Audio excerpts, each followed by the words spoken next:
Hey, what's up, y'all? What's poppin'? What's cracking? This dude about to react to this vid. It's titled Ugly God, How to Kill a Rap Career. Damn. He did used to be popping. He was popping when Lil Uzi was popping and Lil Yachty and some of the others. So, I thought they were going to, move up together, but now they left him in the dust, unfortunately. Anyway, let's see what would happen with him. Let's watch. Back in 2017, this is what Ugly God's performances look like. However, if you search up his name today, you'll find questions like, what? People using like festival footage, just like that's not really their own crowd. It's like these people are there for the festival. And a lot of times they're drunk. Okay, they having a good time. You might be coming out right before their favorite artist comes out, so their energy is high. So it's like, show me one of his shows where he was headlining. Happen to Ugly God, or get greeted by articles of how he's been arrested and fatally shot his best friend's father. Oh! I'm Luesta, and today we're going to discuss Ugly God's rise and unexpected disappearance in the rap world. Oh, I thought he was doing drugs. Royce Rodriguez, aka Ugly God, never took making music particularly seriously. When he was a kid in Mississippi, he started rhyming in the 10th grade under the hilarious name of Pussy Bacon. Now, did you have like an original rap name? Yeah, my original name was Pussy Bacon, bro. Luckily, he decided to switch it up to Ugly God, but his content didn't necessarily get more mature. Take his first song released on SoundCloud, for example. The song was called I Beat My Meat.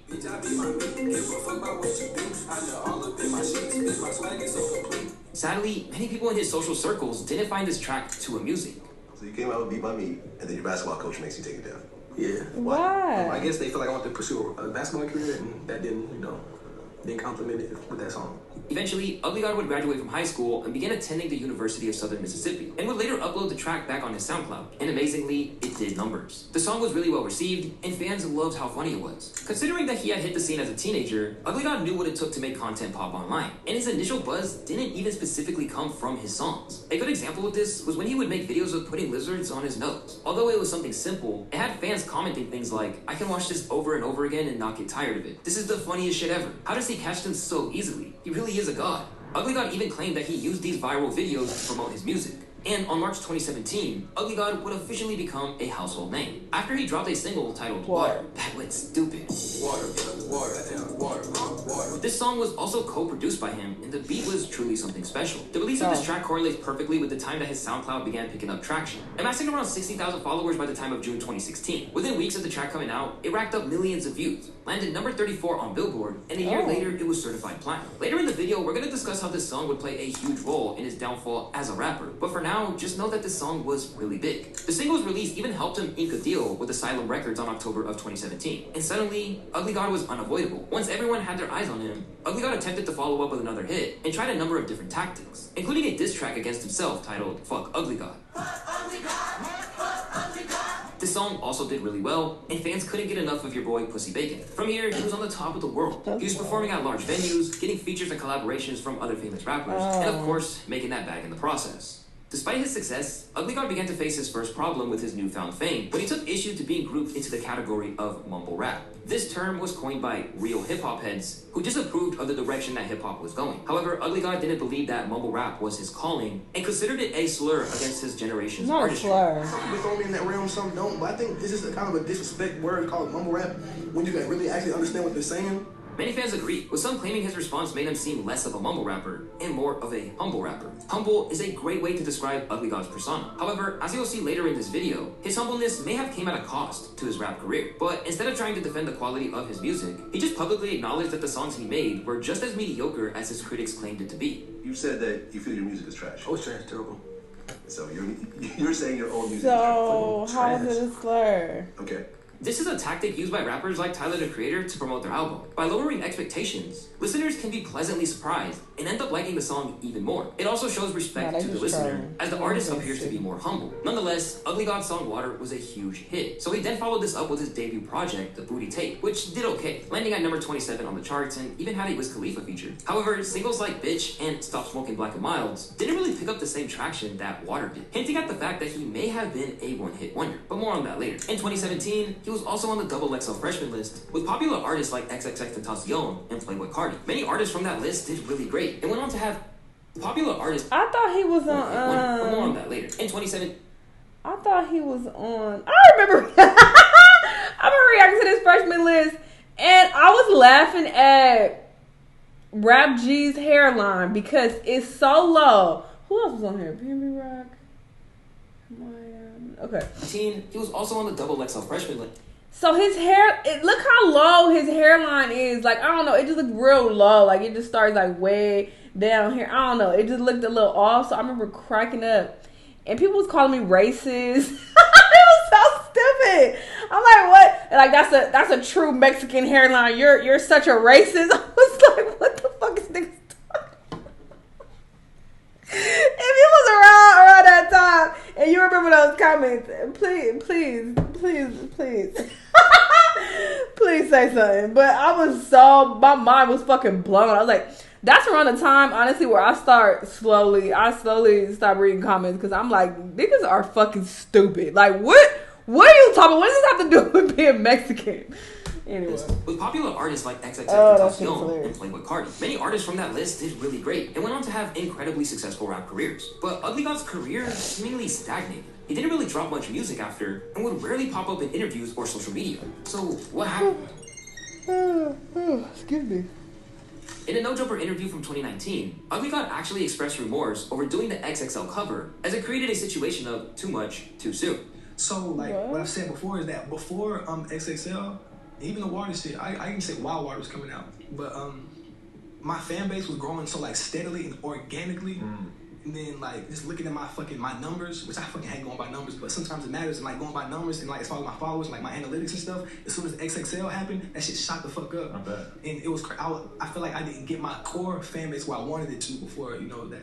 Except for a mixtape known as Little Something Before the Album, and featuring on Lil Yachty's Boom, which earned him his second and final gold plaque, 2018 began to mark the moment that Ugly God began to step away from rap. And if we take a look back to an old Snapchat video that he posted in late 2017, we can find some answers as to why he did so. I talked to one of the smartest guys I ever met in my life, and he helped me come to my senses, he wrote. While my joke around songs are fun to make and churn up to, I'm creating no kind of substance or mark. I just want to bring to light that I am very versatile, and I have been scared to show my versatility for all this time, because I didn't get into this position I am in now because of my versatility. I feel like if I did show my versatility, people would stop fucking with me. But if people genuinely did fuck with me, they would respect what I do regardless of what angle I try to approach. I just feel like I'm on the edge of permanently being taken as a joke, and that would be the downfall. Who talks to Jacko? With Ugly God being known for making people laugh, and his personality helping him make a name for himself in the music industry, this was a big shift. And although the likes of Tyler, the Creator, once again, made a similar statement before, it seemed like he was making the switch at the wrong moment in time. Being that he said this during a tough period in his personal life, when he was struggling with his mental health. After making this statement, he went on a 1-year hiatus, instead of going to the lab and getting straight to work. Then, in November of 2018, he spoke about taking some time away from the game, tweeting, "All bullshit aside, I hope y'all can tell I'm back on my bullshit. I really was super depressed for a whole year and nobody even noticed. But it's okay. I shouldn't expect y'all to care about my personal life. I'm just here to be a good friend and deliver good music to y'all." However, he continued to remain out of the spotlight, before returning as a healthier person and believed that his music could still be great even though he had been less active for a while. So you took a fasting from the internet. Yeah. How does that help you? What effect has that had on you? It's so much bullshit going on, and I'd rather just not see that shit. And I'd rather not get inspired by people doing some shit. Yeah. Okay. Does it make it harder when you return though? Kinda, but I'm confident with what I'm putting out, so Right. it's gonna slide. Right. But as it turned out, he was mistaken. In the lead up to finally releasing his debut album on Asylum Records, he dropped singles like Hello with Lil Pump and Lost in the Sauce. But for all his talk about switching up his style due to his expiry date on his old approach, the record suggested that maybe he just wasn't capable of delivering anymore. Released in August of 2019, his new album Bumps and Bruises peaked at number 46 on Billboard, which, don't get me wrong, this is still really good. But it proved that he definitely didn't strike while the iron was hot. It was a good run, but 2 years is a long time in viral rap years, wrote Pitchfork in a 3.6 review. And Ugly God's debut album, Bumps and Bruises, confirms everyone's suspicions about the relationship between viral hip-hop fame and rapping abilities. Fans were also seemingly unimpressed. Ugly God has become a basic trap artist. Average production, bad punchlines, and also boring and repetitive. All of the songs before the interlude I liked, but everything after was kinda trash. While there was obviously some hardcore fans who defended it, claiming that he was becoming overhated, it seemed like the tables were beginning to turn for Ugly God. And it was clear that the feedback feedback was getting to him. Because once the record came and went into the culture, Ugly God retreated to the shadows once again. And rather than trying to build on his latest release, he has basically taken a vow of silence. And when he did pop back up online, it would only be to express his frustrations with the industry's lack of attention span, while also pointing the fingers at others as to why he never got a real second wind in the game. Being inconsistent, bro, that shit was totally my choice. I didn't want to burn myself out. Bro, I felt like low-key, bro, I couldn't bounce back unless I had a good-ass feature on the shit, you feel me? So, my Woe Now song, bro, we got some good-ass ad-libs on it, bro. This shit's so amazing, but niggas been bullshitting me on that song for 2 years straight, bro. Since I previewed it, bro. Like my brother said, like my brother Cash said, you know, they rap shit is like high school, you feel me? Bro, niggas want to be around, you know, who the coolest niggas, who the hottest, who around, who all in the scene and shit. Y'all know that's just not me, so shit, fuck.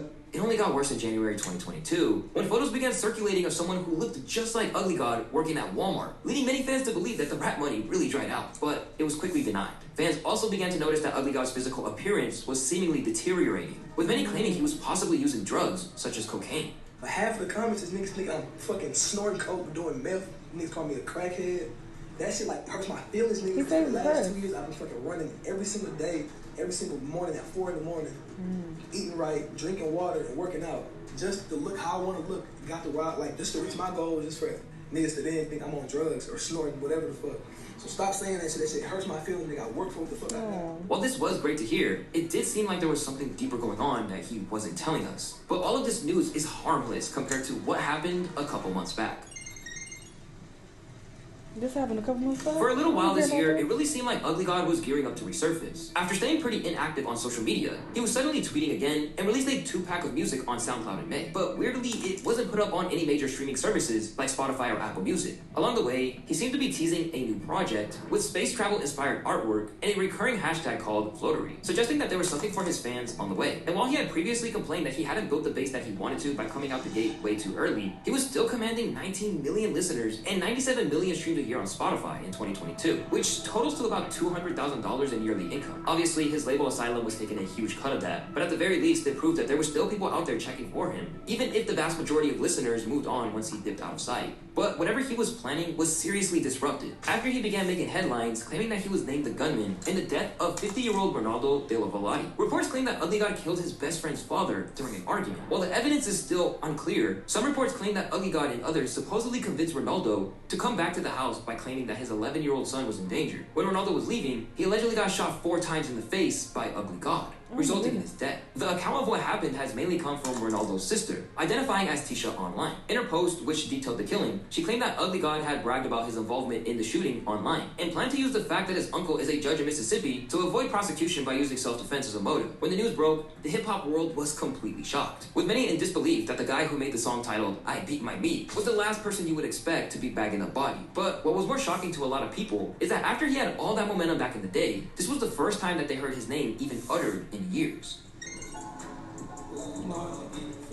Due to the nature of how hip-hop works, people could label Ugly God as a one-hit wonder, despite the fact that he's only 26 years of age. But a lot of that comes down to the fact that with one major hit, he suddenly had the kind of profile that some artists in previous generations had shed blood, sweat, and tears to obtain. As he found out, getting your wildest dreams that fast means that there's no solid foundation for them to be stabilized on. And if you don't act decisively, you're gonna slide back down the ranks of the cruel world that is the music industry. Considering the fact that hip-hop audiences thrive on drama, it's likely that if he released a track tomorrow in the wake of the shooting news, it'd probably do better numbers than anything he's released in years. But unfortunately, the moral of the Ugly God story will always be that you need to be careful what you wish for, as you might just get it before you can actually handle it. Wait, what? I need to look into this. What the hell?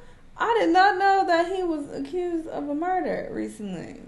Don't know, how that's gonna unfold. But yeah, I feel like he was like really popping at one point, and then he just fell off.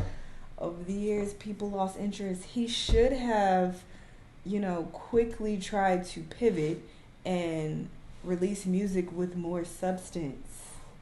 He should have done that very quickly, because that trolling and shit, people get tired of that really quickly. He should have did what Doja did. Doja Cat is the perfect example of trolling initially to get everybody's attention and then quickly pivoting and releasing some actual good music. Like, oh, now I got y'all attention, cool. This is my real talent. Like, she is a great case of doing that. So that's what he should have did. He kind of fucked up. But as he said in this video, maybe he wasn't capable of doing that, because he talked about how he wanted to, be versatile and, release different types of music, but he ended up not doing that. So maybe it wasn't in him. I don't know. Anyway, y'all let me know what y'all think. Let me know what other videos you want me to watch, and I'll see you on the next one. Bye.